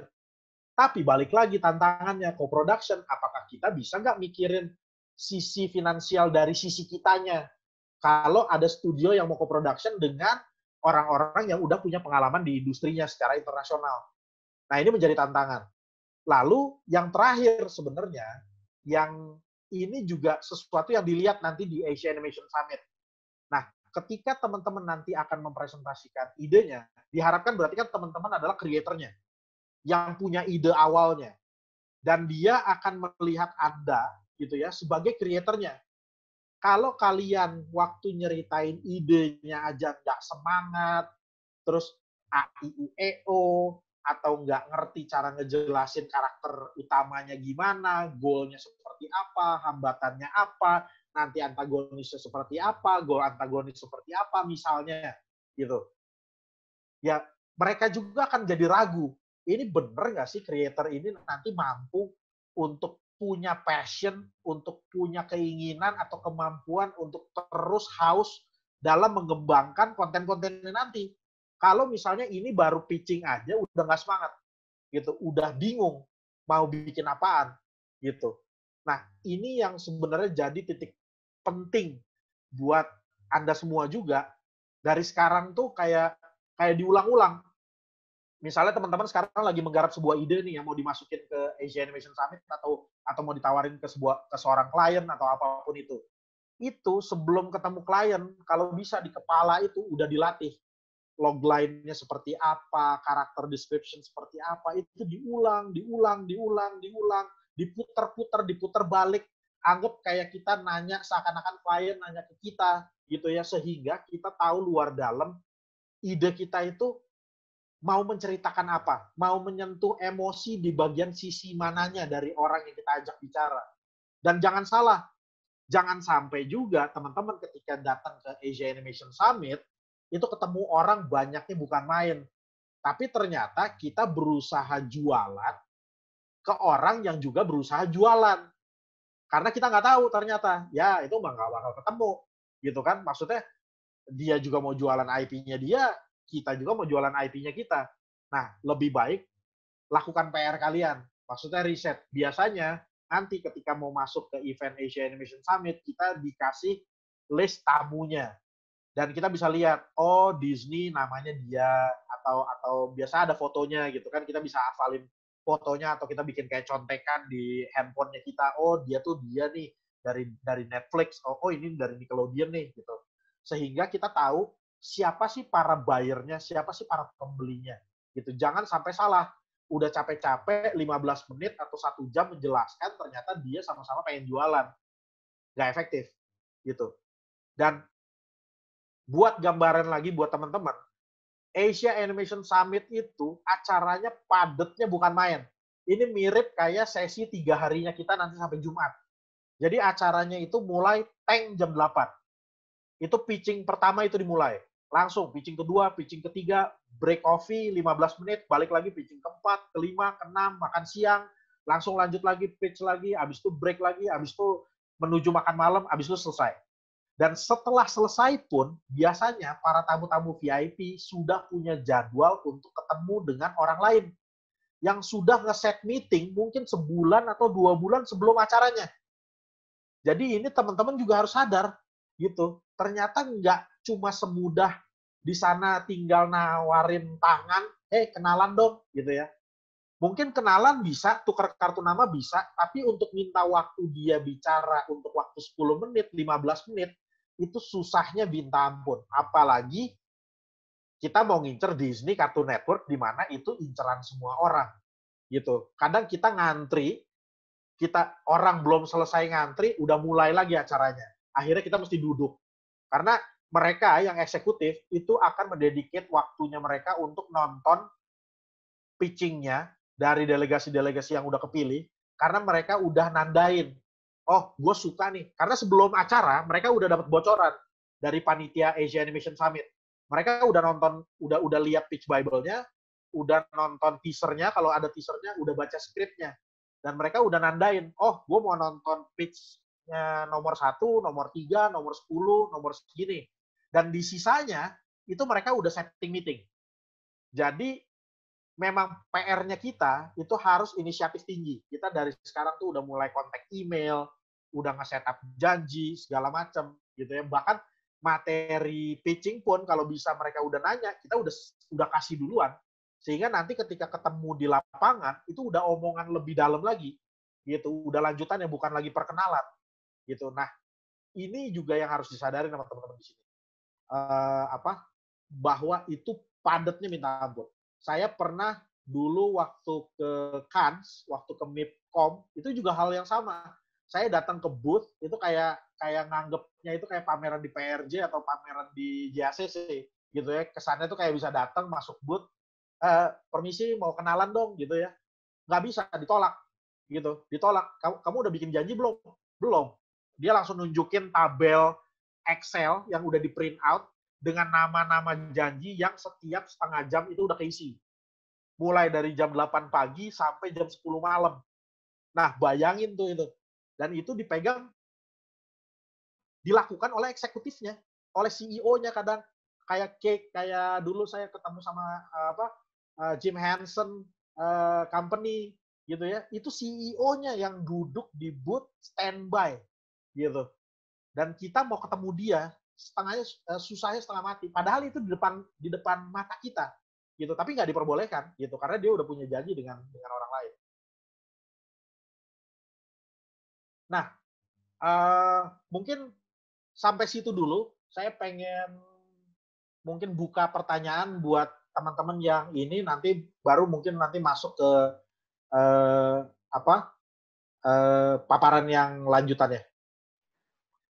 Oke, ya terima kasih Mas Daryl tadi udah banyak menjelaskan sedikit berbeda dengan Mas Chandra yang banyak membahas konten, tetapi kalau Mas Daryl lebih banyak kasih tips ya. Tapi tadi kita dapat belajar bagaimana kita harus melihat market demand, dan kemudian yang paling kena adalah ide bagus tidak cukup, visual bagus tidak cukup, menang festival itu juga tidak cukup, tetapi masih banyak yang kurang, dan ternyata ada 4 poin tadi: financial structure, show runners, gameplay, dan Anda harus ada sebagai kreator harus mengejar bola. Kalau saya simpulkan, kita nggak bisa diem aja, tapi kita harus kejar bola, harus tahu banget apa yang kita buat. Ya tadi, dengan banyaknya schedule yang dimiliki oleh para buyer atau para yang punya channel tadi ya. Dan mungkin ada beberapa pertanyaan yang sudah masuk sebelumnya melalui pendaftaran, tetapi kayaknya sudah banyak juga yang dijawab di sesinya Mas Chandra. Cuman mungkin ini Mas, ini masih nyambung dengan pembahasan Mas Daryl. Apakah ada pertimbangan teknis dalam hal kenyamanan audiens? Nah, sedangkan tadi dibahas bukan cuma audiens, malah si buyer atau si yang punya channel tadi. Jadi apakah ada yang harus dipikirkan dalam hal teknis seperti apa itu kalau misalnya ada? Ya, nah ini mungkin juga sharing. Kalau yang udah beberapa kali datang ke sharing session saya sih sebenarnya udah tahu mungkin cerita ini ya gitu. Tapi saya coba ulangin lagi. Mungkin ini juga kasus terkait detail banget gitu yang gua nggak kepikiran sama sekali. Padahal tadi ya, ketika awal ketika ngegarap ide yang Galileo Lay, salah satu contohnya adalah yang saya alamin benar-benar pribadi, dan itu tuh kayak ngejitak kepala saya banget gitu, atau nampar banget ke pipi gitu ya, pedes banget rasanya. Karena saya benar-benar di Galileo Lay itu benar-benar sudah ngedalamin saya mau jualannya ke siapa, konten mana yang dia belum punya, lalu pendekatan konten preschool apa yang belum dilakukan oleh konten-konten preschool pada saat itu, waktu itu ya, karena tahun 2012 kita develop ini. Terus dan kira-kira kalau misalnya mau dieksekusi formatnya seperti apa, itu udah dipikirin. Dan waktu itu sebenarnya sebelum acara Asia Television Forum yang dimana kita menang si Galileo Lay ini, saya pernah ke Asia Television Forum tahun 2014. Nah, tahun 2014 sebenarnya ada acaranya Animation Forum di ATF itu bukan pitching forum, dulu namanya Animation Lab, di mana kita nge-submit project, lalu nanti buyer yang tertarik itu bakal milih dan kita dikasih waktu sekitar 15 menit buat presentasi tapi one to one. Jadi langsung saya ketemu sama orang waktu itu belum Netflix belum ada. Bukan, masih embrio Netflix waktu itu. Jadi saya ketemu sama orang Disney, saya ketemu sama Viacom, saya ketemu sama Cartoon Network gitu. Waktu itu Yosia masih di Cartoon Network. Saya ketemu, terus saya pede banget waktu itu. Gue pengen ngincer Disney Junior waktu itu dengan Galileo Lay ini. Gue yakin ini cocok banget nih, gitu kan? Karena aman, tapi entertaining. Ini sangat kid-wise banget. Gue perhatiin banget karena dulu tugas akhir saya juga terhadap pendidikan anak usia dini juga. Jadi saya tahu juga dari sisi psikologis anak ini pendekatan ceritanya sudah sesuai dan lain-lain. Saya presentasi di dia. Tapi dia langsung ngeberhentiin saya di menit mungkin 10 detik saya buka mulut, begitu dia lihat pitch Bible-nya saya, dia langsung berhentiin. Oke, stop, kata dia. Lo ada IP yang lain nggak? Dia bilang. Oh gitu, boleh. Nanya kenapa? Gitu kan. Saya pikir desainnya jelek nggak? Atau ceritanya nggak cocok atau apa ya? Gitu. Oh enggak, kamu jualan tikus ke perusahaan yang udah punya jagoannya tikus, Mickey Mouse. Dan itu tuh bener-bener kayak nampol gue, dar gitu, kayak kalau itu divisualisasiin jadi animasi, gue di bangku bukan muter-muter gitu ya, dang gitu, apa kalau Daffy Duck tuh mulutnya copot gitu kan, bener juga ya, gitu. Dan itu sama sekali nggak jadi pertimbangan gue. Ketika gue mau nawarin konten ini ke Disney, salah satu inceran utama gue, anjir binatangnya tuh tikus, masa gue mau ngalahin Mickey Mouse dia gitu kan, dan itu bener banget, gitu. Jadi oh iya ya, gitu. Nah, di situ yang menurut gue harus emang didalemin banget. Maksudnya kadang kita sebagai creator itu ada rasa idealisme, ada rasa yakin lah konten gue yang ini mah bisa lah gitu ya, bisa orang mah bakal suka lah gitu. Tapi ternyata enggak, karena ada aspek lain yang ternyata mungkin ada yang nggak kepikiran dari kita, yang tiba-tiba muncul gitu. Makanya memang sangat dibutuhkan sekali kayak ada preliminary di awal gitu. Misalnya kita bisa, kalau kita memang mau bikin buat konten preschool, apakah kita undang anak-anak TK yang sesungguhnya menjadi target market kita untuk kita pertontonkan, atau kita libatkan dalam proses pemilihan desain karakter atau apapun itu, sehingga kita tahu dari segi visual apakah itu engaging atau enggak, dari segi cerita apakah itu cocok atau enggak, atau mengena atau enggak, atau ternyata mereka nggak paham. Nah, berarti harus ada pembenahan. Terus juga bisa jadi orang tuanya ikut nonton. Dan kita lihat respon dari orang tuanya juga ketika nonton, jangan-jangan bikin, ih kok dia gitu sih? Oh, ternyata yang banyak protes orang tuanya ternyata. Karena ketika kita mau bicara soal preschool konten, kita tuh jualan ke orang tuanya. Karena orang tua nggak akan mengizinkan anaknya menonton konten yang dia rasa nggak aman. Gitu. Sehingga kita bisa jadi ada 3 market berarti kan yang harus kita sasar. 1, anaknya yang penonton aslinya kita. 2, orang tuanya yang ngejagain tontonan anaknya. 3, kita jualan ke orang yang mau beli kontennya. Gitu kan? Nah, itu juga harus diperhatikan. Gitu. Dan di masa sekarang saya ngelihat memang banyak banget ada kayak misalnya contoh persamaan derajat wanita dengan laki-laki. Nah, itu menjadi sebuah concern banget buat negara-negara dari Amerika dan Eropa.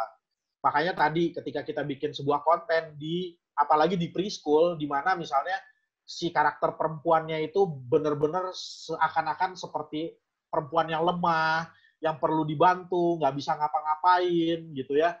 Nah, itu mereka akan tolak tuh. Karena itu memberikan sebuah contoh yang mereka saat ini sangat menjadi concern-nya mereka, bahwa perempuan itu harus sejajar dengan lelaki gitu, dan bisa melakukan aktivitas ya seperti apa yang laki-laki lakukan gitu di berbagai macam bidang misalnya gitu. Nah, Itu yang menjadi concern mereka. Terus udah gitu soal kekerasan juga sama. Maksudnya itu menjadi nilai pokok juga apa. Terus juga soal keberagaman.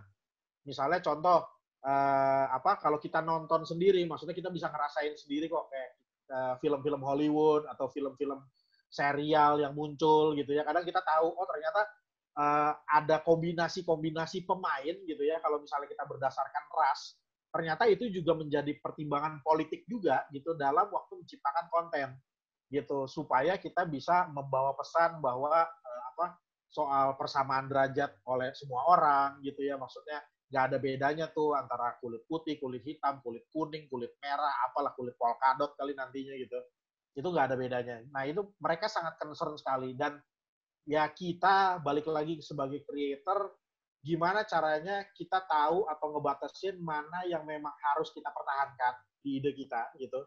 Tapi juga mana yang memang kalau memang kita tujuannya komersialisasi, berarti mana yang memang harus kita bisa jadikan pagar-pagar yang dituntut sama pasar itu menjadi dorongan kita untuk makin kreatif. Gitu aja sih. Oke, ini masih nyambung juga sama yang tadi. Kan tadi bicaranya menjemput bola. Nah, apakah sebelum kita melakukan pitching itu perlu nggak sih membangun sosial media? Ini ada pertanyaan, apakah sosial media kita tuangkan dulu semua dalam sosial media itu akan dilirik juga nggak dalam hal ini? Iya. Kalau di dalam konteks misalnya kita udah menciptakan fan base gitu ya, itu juga jadi salah satu kekuatan. Misalnya contoh, sekali lagi misalnya yang dilakukan sama Wadid. Wadid waktu itu cicannya itu sudah ada beberapa buku yang sudah dipublish. Waktu itu sudah secara fisik dipublish, lalu secara konten juga YouTube channelnya Wadid sendiri itu juga followernya udah cukup banyak gitu. Sehingga itu menjadi daya jual ketika dia mau mengangkat Cican ini menawarkan kepada calon pembelinya, calon pembeli pun melihat ternyata Wadid sendiri as a creator sangat produktif, sangat konsisten. Dan secara produk pun sudah ada output produk yang dia ciptakan. Sehingga itu menjadi jaminan yang tadi saya sebut. Gitu loh. Nah, itu yang akan menjadi daya jual, daya saing dengan konten-konten lain tentunya. Gitu. Oke, ini berarti pertanyaannya Mas Rama dan ini udah terjawab juga ya, barusan masuk. Nah, pertanyaan berikutnya ini ada dari Kesia Litantra. Kalau begitu, kan tadi faktor utamanya adalah finansial. Nah, bagaimana jika kita adalah orang baru yang punya ide secara individual, mungkin tidak punya tim juga, tetapi kita punya ide karakter, ide cerita, tetapi tidak bawa nama studio, dan nggak punya manpower, nggak bisa produksi. Nah, apakah ada kemungkinan untuk atau peluang untuk bekerjasama dengan studio yang bisa menampung ide dan karakter kita? Pertanyaannya sebenarnya sudah dijawab sama dia sendiri tuh. Maksudnya, ketika Anda creator sendiri, anggaplah misalnya Anda penulis buku misalnya, atau buku cerita anak, atau ternyata penulis naskah gitu ya, yang ternyata juga secara kapasitas Anda nggak bisa mendesain karakter yang Anda pengen tampilkan di ide Anda. Atau Anda nggak bisa menggarap konsep visual dunianya misalnya.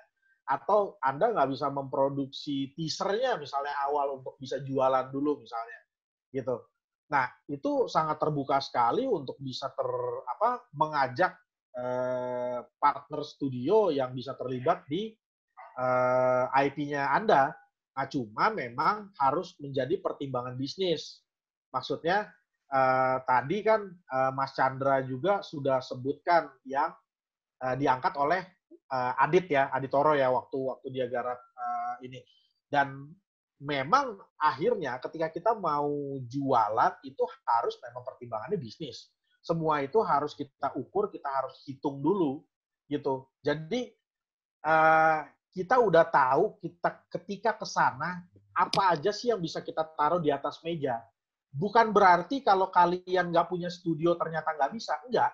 Siapa tahu ternyata ide kalian brilian sekali dan belum pernah mereka dengar, Dan itu menjadi daya tarik mereka seperti, contoh lagi, balik lagi Cican.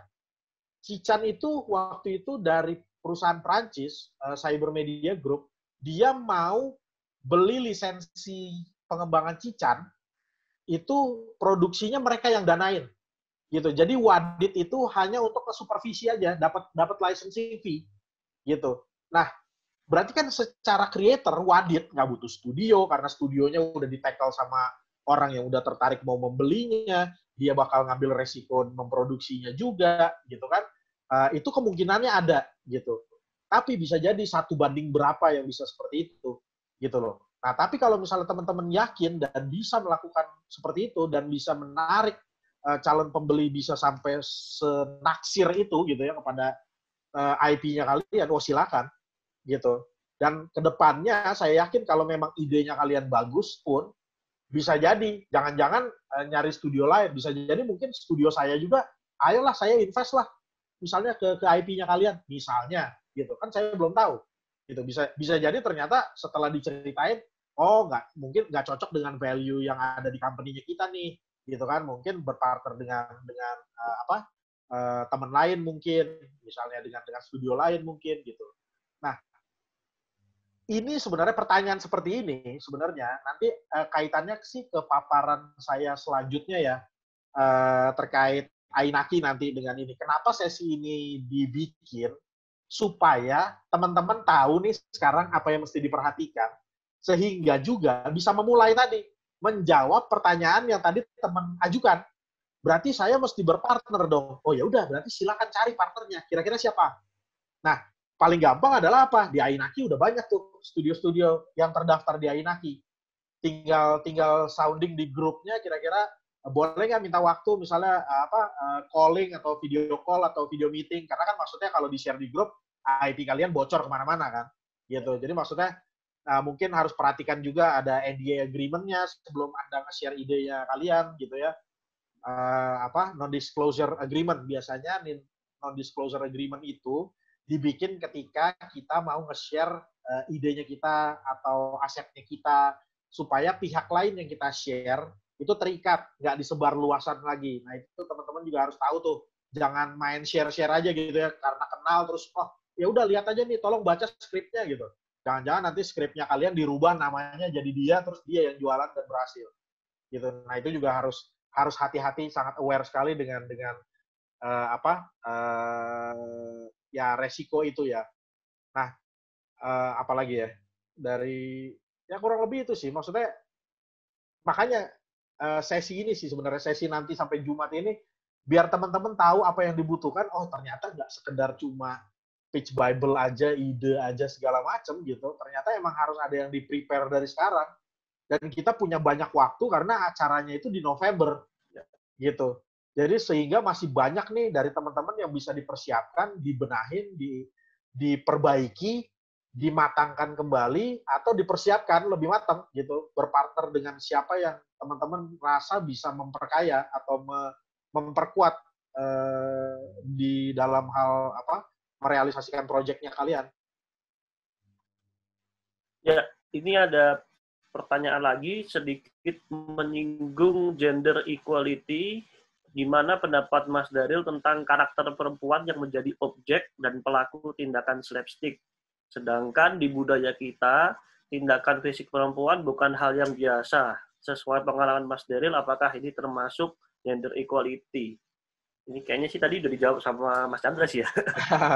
Iya, tapi kalau di sini sih saya mau tetap coba jaga konteks pertanyaannya, karena gini, kalau di sini jadinya saya kesannya kayak ngelihat sketsa-sketsa komedi yang memang untuk dewasa gitu. Nah, sketsa-sketsa komedi yang untuk dewasa bisa jadi ada yang memang memperhatikan nilai-nilai itu, atau ada yang sengaja malah menabrak nilai-nilai itu karena mungkin malah tujuannya supaya orang berpikir gitu. Nah, itu kan ketika penontonnya sudah mulai dewasa. Tapi kalau misalnya penontonnya ini adalah ranahnya anak-anak, tetap sih, maksudnya ini tetap sesuatu hal yang emang harus diperhatikan dan apa ya, nggak bisa dicoba-coba sih gitu jadinya. Gitu. Ya, ya. ini ada pertanyaan lagi sekitar maksudnya keluar dari topik yang dibahas sebenarnya, tapi masih soal cerita. Ada yang menanyakan kalau saya menulis lalu saya mengalami stuck, ada tipsnya nggak? Ini Mas Chandra atau ya ini juga sih maksudnya ada apa di Kumata juga kan ada tim writer ya gitu ya. Dan bukan cuma tim writer sih, kadang ini alasannya para orang-orang kreatif biasanya. Oh, lagi nggak mood nih, gitu kan. Aduh, ide mentok nih, apa segala macam. Kalau saya ngelihatnya gini, bisa jadi teman-teman mungkin perlu menggali kembali atau mendalami kembali metodologi proses berpikir kreatif. Karena kalau misalnya kita tahu gimana sih sebuah proses kreatif itu terjadi, tahap-tahapannya apa aja sih, itu seharusnya kita nggak akan pernah mentok ide. Tinggal ide yang pertama kita pikirin, itu pasti biasanya ide yang paling jelek. Gitu kan? Nah, biasanya kita tuh berhenti di ide pertama, udah puas. Padahal proses kreatif itu ada proses brainstorming, di mana ide itu kita muntahin sebanyak-banyaknya, mulai dari yang jelek sampai yang bagus. Gitu. Nah, cuma teman-teman harus perhatiin, biasanya mentok itu karena yang tadi saya sempat sebutkan, Mas Chandra juga sempat sebutkan, karena koridor-koridor di awal, pagar-pagarnya nggak jelas. Orang kreatif itu bisa berpikir kreatif untuk mencari solusi kalau dikasih masalah. Nah, ketika kita nggak memberi sebuah masalah terhadap apa yang sedang kita kerjain, kita juga jadinya nggak memaksa diri kita atau pikiran kita untuk melakukan proses kreatif. Gitu. Jadinya ngawang-ngawang. Itu sama aja kayak misalnya penulis di kantor, mau orangnya hebat-hebat, saya misalnya sebagai owner studionya, saya bilang, hey teman-teman penulis, tolong dong bikin cerita paling bagus sekarang juga. Apakah mereka bisa bikin cerita yang bagus? Bisa jadi mereka kelimpungan gitu. Cerita yang bagus yang dimaksud sama saya apa ya? Preschool kah? Horor kah? Komedi kah? Atau apa? Atau formatnya film layar lebar kah? Atau film 1 menit?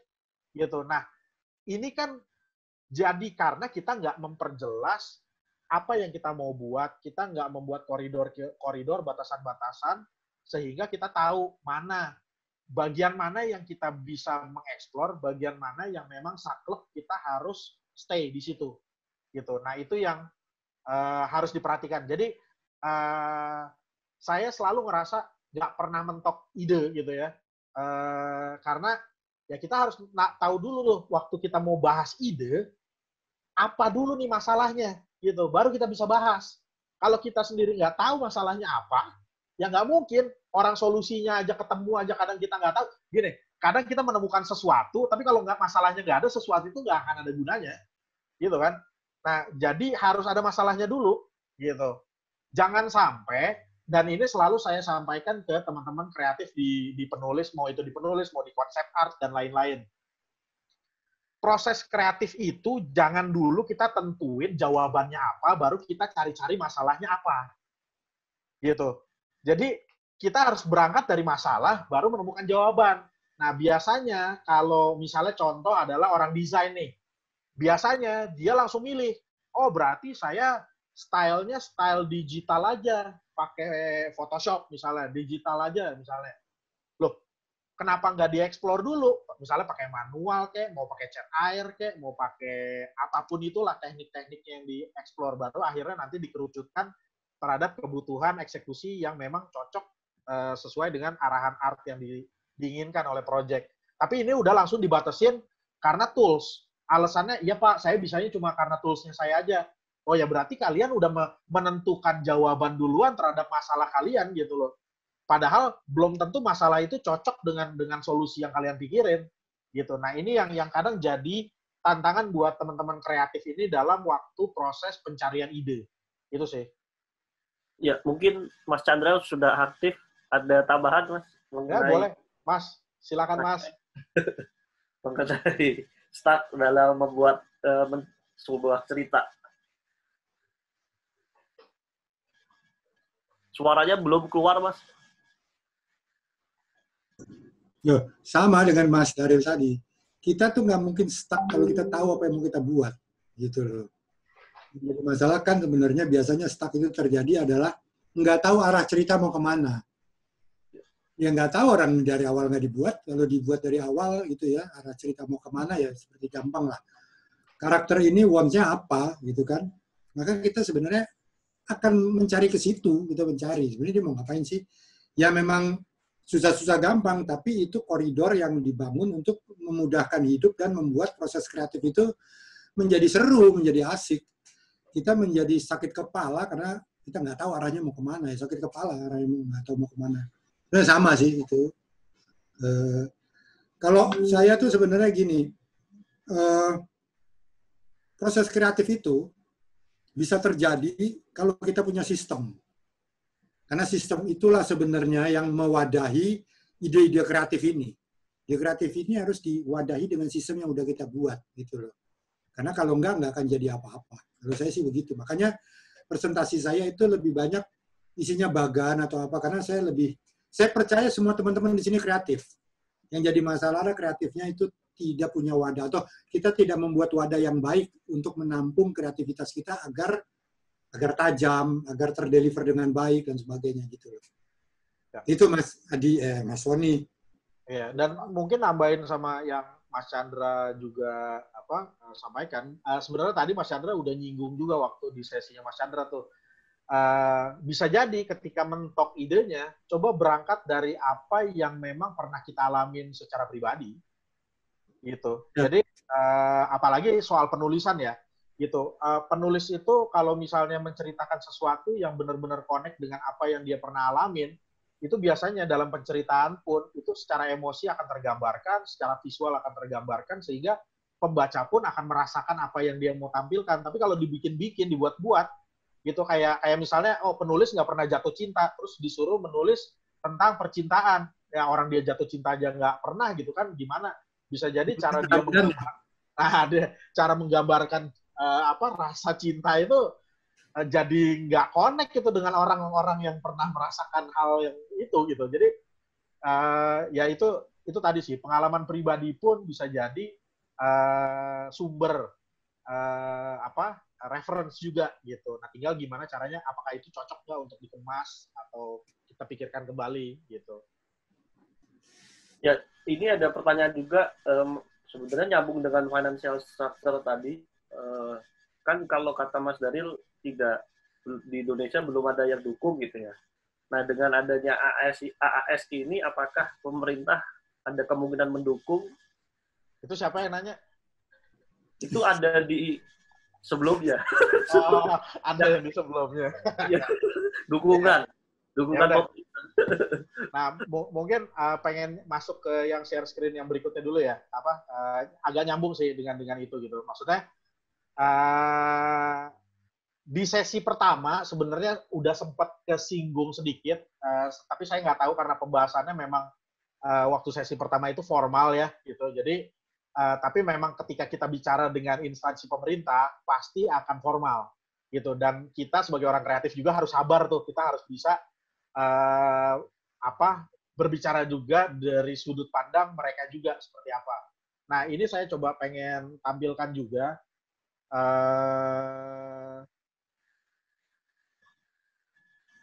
Nah, jadi ini seputar Ainaki. Maksudnya teman-teman mungkin kalau Ainaki tinggal cek websitenya aja gitu kan, bla bla bla bla bla bla bla. Ini misi dan visi bla bla bla gitu kan. Pokoknya animasi Indonesia maju, yay gitu. Nah, saat ini tadi buat teman-teman nanya, gimana nih? Berarti kita harus nyari partner studio dulu dong, atau partner creator lain dong, atau apa segala macam. Di Ainaki sekarang ada 85 anggota yang isinya ada perusahaan, ada profesional, segala macam. Jadi kalau teman-teman kesulitan atau mau sharing soal idenya lagi nanti, perlu didalamin, segala macam, hubungin kita. Kita pun biasanya suka ngadain sesi-sesi malam-malam, diskusi-diskusi malam. Nah, bisa dimanfaatkan untuk bisa menambah wawasan lagi. Nah, bayangin sekarang kita ada 2.000 pekerja di bawah Ainaki sendiri. Ini belum terdata. Jadi ini masih yang di under Ainaki gitu. Nah, ini yang saya mau sebut. Dan sempat saya sebenarnya singgung-singgung dikit soal kenapa saya ngangkat soal financial structure tadi, di mana negara lain itu mereka dapat hibah, mereka dapat insentif segala macam, sementara kok di negara Indonesia enggak. Nah, ternyata selama saya jadi ketua Ainaki dari tahun lalu ini sama teman-teman pengurus lainnya, termasuk sama Mas Chandra juga, gitu sama Mas Sony juga, kita ketok pintu ke semua instansi kementerian, ternyata mereka sebenarnya sangat pengen membantu sekali sektor kita. Cuma problemnya adalah mereka terlalu spesifik, terlalu terkotak-kotakan di dalam deputi-deputinya mereka. Jadi contohnya, Pak Daniel waktu di sesi pertama sempat menyebut tentang unyil produksi. Ternyata unyil kita dapat bantuan dari Bekraf waktu itu ke PFN, bantuan software produksi. Angkanya lumayan besar, gitu loh. Terus udah gitu ada bantuan pemerintah, Bekraf waktu itu menyediakan bantuan pemerintah bumper terkait infrastruktur dan teknologi. Bisa ada pengadaan komputer dan lain-lain. Ada bantuan permodalan, ada bantuan pendirian PT baru, ada bantuan render farm dengan kerjasama dengan LIPI dan lain-lain. Nah, ternyata fasilitas-fasilitas itu ada. Atau teman-teman misalnya yang mencari SDM, ternyata bisa kerjasama dengan Kominfo atau perindustrian atau Kemenaker menggunakan balai diklatnya mereka dalam melatih SDM-SDM-nya. Sangat terbuka sekali, dan itu disediakan gratis, bisa disupport oleh government. Nah, problemnya adalah biasanya informasinya kita nggak tahu. Sehingga seakan-akan itu kita bergerak sendirian. Nah, kalau kita bersama-sama, tadi kenapa saya selalu bilang bahwa kalau bisa, yuk gabung dengan Ainaki, karena PR-nya masih banyak, tapi kita sadar bahwa kita itu, kalau saya ilustrasikan itu, sekarang industri animasi Indonesia atau dunia ini, Indonesia ini nih kalau server, ini tuh udah melihat ada gelombang kecil di tengah laut, yang dia tahu nih dari bau-baunya, dari anginnya nih, ini bakal jadi ombak paling gede yang dia harus naikin. Dan dia harus ambil momentum itu. Gitu. Dia harus nggak boleh salah timing mengayuhnya. Nah, sekarang itu adalah waktunya kita semua nih. Gitu, supaya terakselerasi. Nah, titik-titik tadi di kementerian, ada di perindustrian mau bantu, di Kominfo mau bantu, di Kemenaker mau bantu, di mana-mana ternyata mau ngebantu, asosiasi ini yang bisa saat ini menjahit atau mengkoordinasi ini semua, sehingga nanti teman-teman yang ternyata punya potensi untuk bisa bekerja sama, bisa berkeluh kesah kepada asosiasi.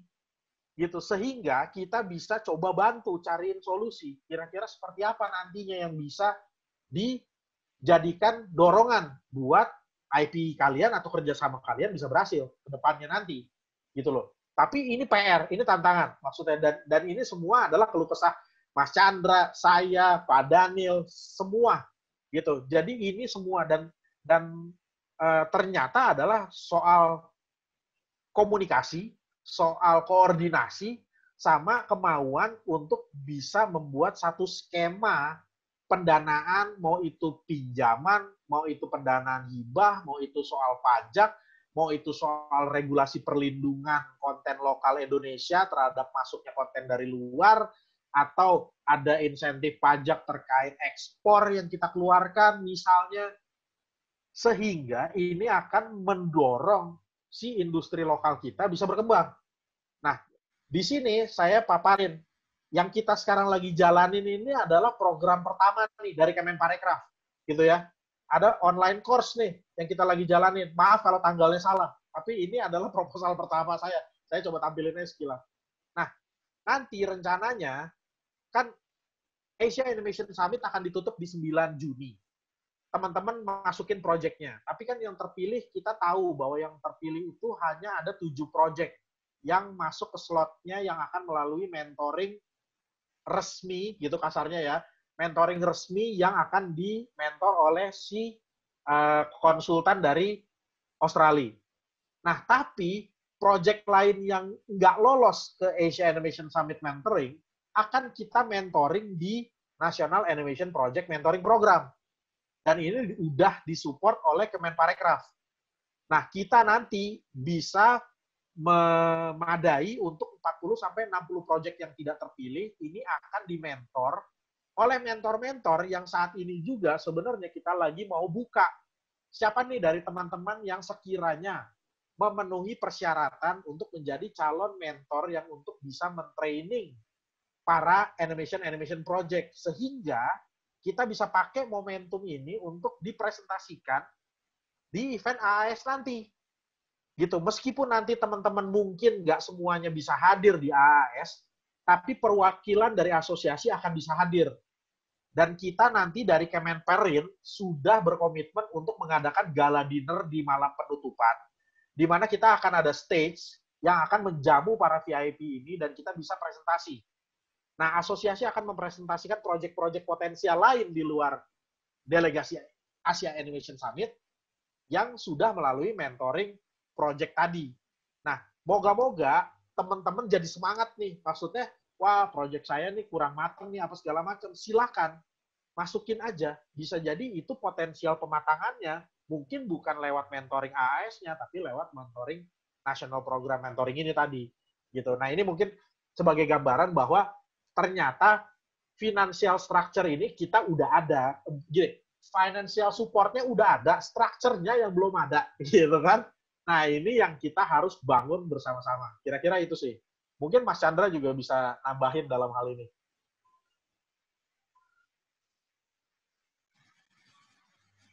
Suaranya belum nyala, Mas. Suaranya belum nyala, Mas Chandra. Mau nanya nih, mungkin pertanyaan semua orang. Kalau ternyata terlambat submit, dia lewat dari tanggal 9, apakah tetap bisa ikut yang mentoring programnya AAS? Mentoring program AAS enggak, tapi mentoring program INAKI, sorry. Oh iya, bisa. Oke. Ya, itu jadi... Oke. Ya, Mas, mungkin jawab. Ya, ngobrol aja gua sama Daryl 2. Pertanyaan terakhirnya mungkin selama 3 minggu ini kalau yang ingin ikut mentoring AAS lagi menyiapkan itu masih bisa konsultasi nggak? Ke siapa kalau bisa? Ke saya masih bisa, open saya. Ya, ke Mas Chandra bisa.